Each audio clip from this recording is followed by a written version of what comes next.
he left, so I take it that he wanted the divorce? Yes, yes. Okay. He, it was one of those, I love you, but I'm not in love with you anymore. And I sometimes wonder, you know, if it's really true you get one love of your life, he may be it, and that there may be nothing more for me.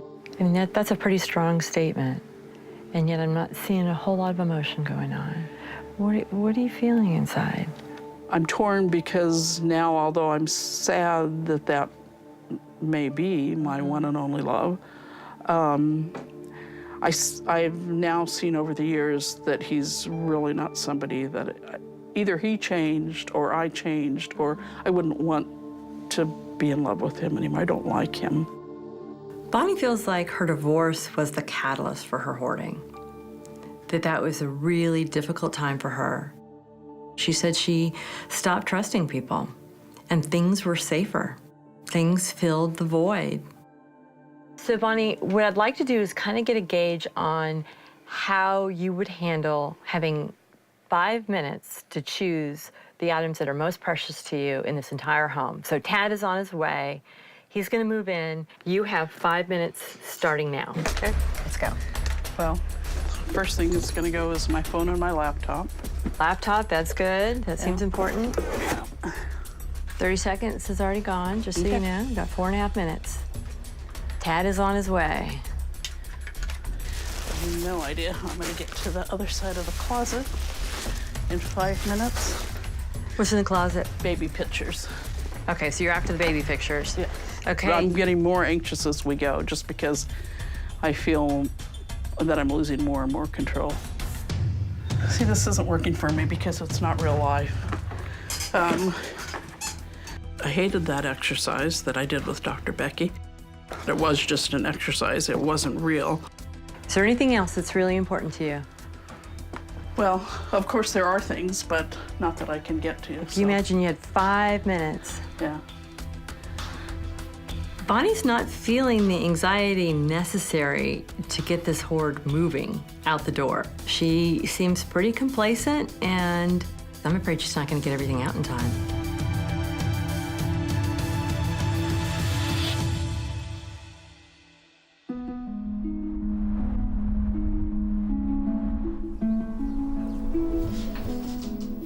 Back in the Midwest, compulsive hoarder Joanne's aversion to throw anything away has led her to take health risks.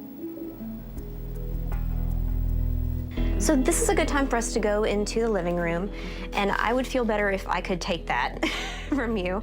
I know you want to taste it, but I'm also a little concerned for your well-being. No, I'm not going to get sick. Just, if it tastes bad, I'll spit it out. In fact, maybe I'll just... So we went back to the family room because I wanted to speak with her in an environment where she felt safe.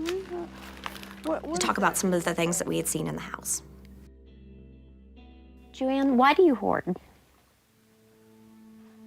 Does a person really know? I feel like it's my right. Okay. If I see a yard sale in there that has a bunch of stuff for sale, I'm going to want to go. I feel like I'll miss out. If I don't go, I'll miss out on something important, maybe. But in a lot of ways, what you're describing does sound like an addiction. Okay. Yeah, it might be. Okay. I think what's difficult here is that this situation now is hurting you more than it's helping you. I don't know about that. No, I can't say it's hurting me more. Would it hurt you if you were homeless? Right? Because there's a real possibility that could happen. That would really cause me anger. Right? There's going to have to be some choices that are made, or else the city is going to come in, right? I'll get it put in storage or something. Okay. You know, I know that there's a lot of attachments to things. So I'm wondering how you would feel if I took this with me overnight and brought it back tomorrow. No! Something might happen to it. Okay. I don't want you to do that. You don't have to. That seal's not hurting anything here. I just put him back. I'll find some more things to get rid of on that shelf, and I'll keep that seal. Okay. The goal was to have her build up her tolerance of letting something go just for a brief period of time, knowing that it would come back as a preparation for the next day and the haul away. I know what you're up to. What am I up to? You want to know how I feel about you taking it. And I want you to start building But up I a little don't bit want to of get rid of comfort. things I want to keep. I mean, that's stupid. You don't have to get rid of That's him. stupid. We're not getting rid of the seal. Yeah, but you're working up to it. I might be. It's also important for you to be able to trust people and connect to people instead of just connecting to things. That doesn't happen overnight. It does not happen overnight. I think when we try and clean, Joanne's gonna have a really difficult time with it. At this point, I'm concerned that the city probably is gonna have to get involved. And I'm worried about her well-being if that does happen. In just 40 days, Bonnie will be forced to hand over the keys to her home and move, with or without the items she's been collecting for the past 3 decades. Bonnie's in need of serious help with this hoard right now because she sold her home and she has to be out of her house in less than a month. Desperate to save her belongings, Bonnie has agreed to a major cleanup that will include help from her 2 children as well as the home buyers, Tad and Amber. We're all here today to help Bonnie. She is the homeowner, and we also have the future homeowners. And we want to get this place in top shape and get as much stuff out as we can that's donatable or stuff that has to be trashed or recycled. Just so you know, I'm Dr. Becky. I'm a psychologist, so if you see anybody getting emotional about anything or needing me in any way, please come find me.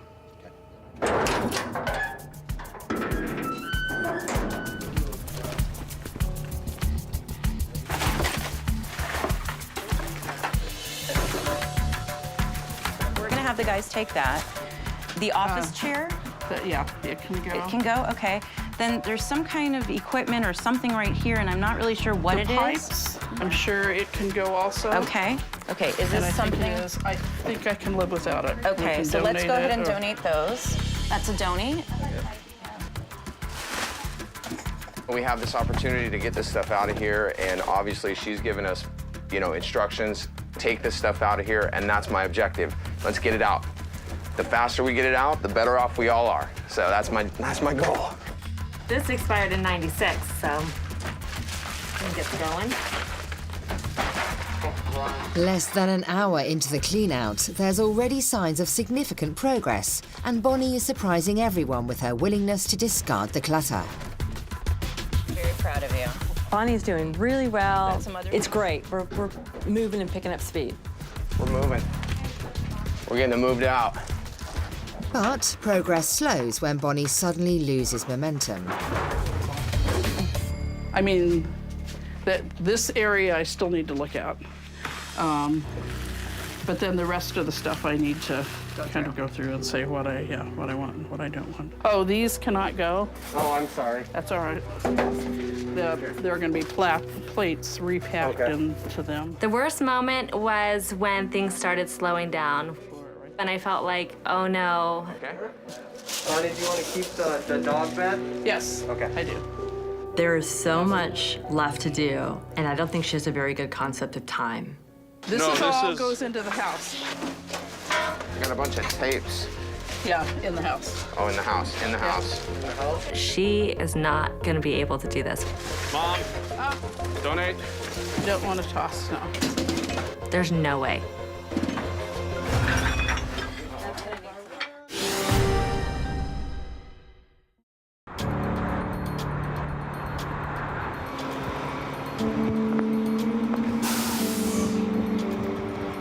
Thank you all for coming. We're all here for Joanne today on this rainy, rainy day. And because it's raining, we're going to change the plan a little bit. Empty the tub. 3,500 kilometres away, Joanne's family and a team of haulers led by professional organiser Birdie Brennan are on site to help bring her house up to city code standards. So everybody, let's give Joanne a hand, okay?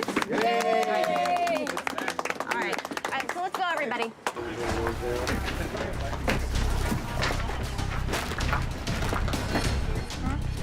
Well, what am I going to put the stuff in I want to keep? You're gonna point to stuff, and they're gonna take it, and they're gonna put it on a tarp in here.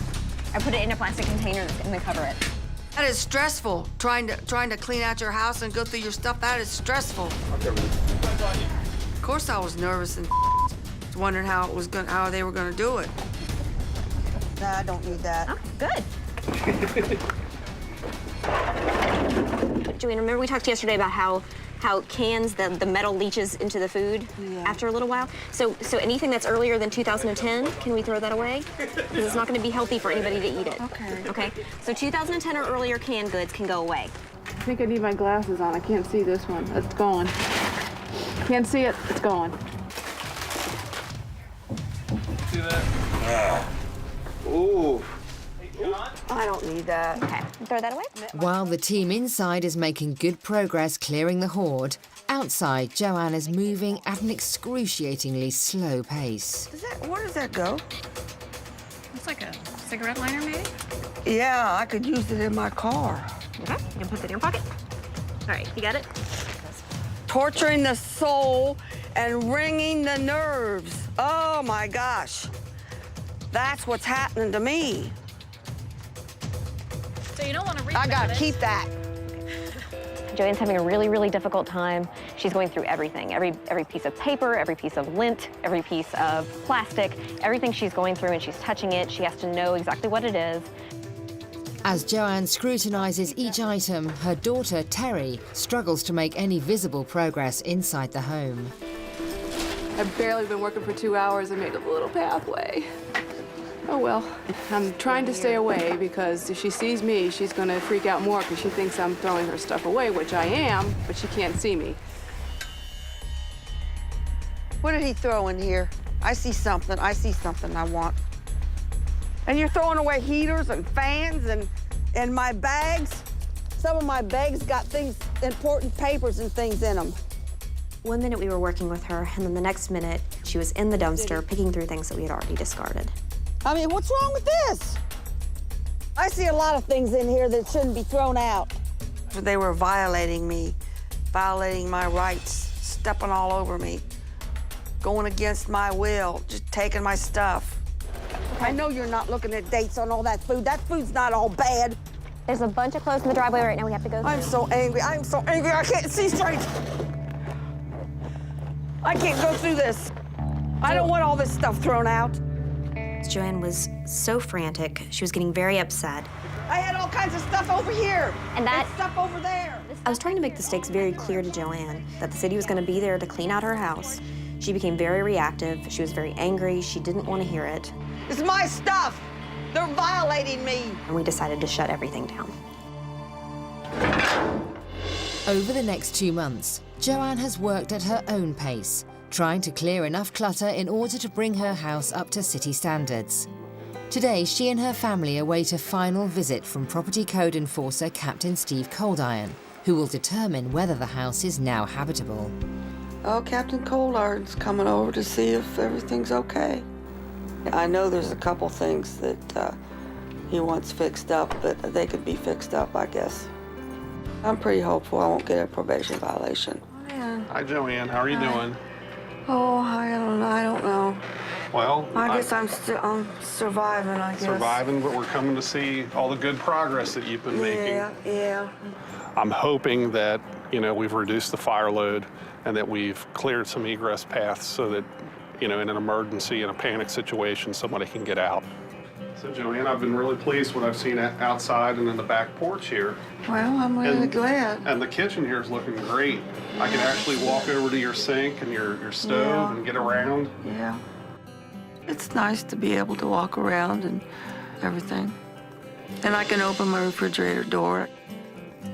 This is great. Yeah. Looks like you got everything organized in here. Yeah. You can actually start using this room. Before, you couldn't. Wow. Another bedroom that I had never been in before, Joanne. I had never been able to actually go in those bedrooms, and I just didn't have much hope that we would get that far. Now, she can actually get in there. She has her clothes, her shoes organized. She can go in and use those spaces, and if something happens, more importantly, she can get out. All right, Joanne, looks like you've done a lot of work in here. This is great. Key is you're gonna keep it this way, right? Yes, I'll try. Okay. This is a very happy ending for Joanne. We do have one last thing to take care of, one little present. I promised that we were gonna put up a smoke alarm. Now that I can actually put a ladder up and get up to the ceiling. That's great. I didn't think she would get through it, but you know, she did muscle through it. So I was proud of her. I think she did a good job. All right, here we are. Yay! Yay! Way to go! You got it done. You got it done. Joanne. Congratulations. Yes.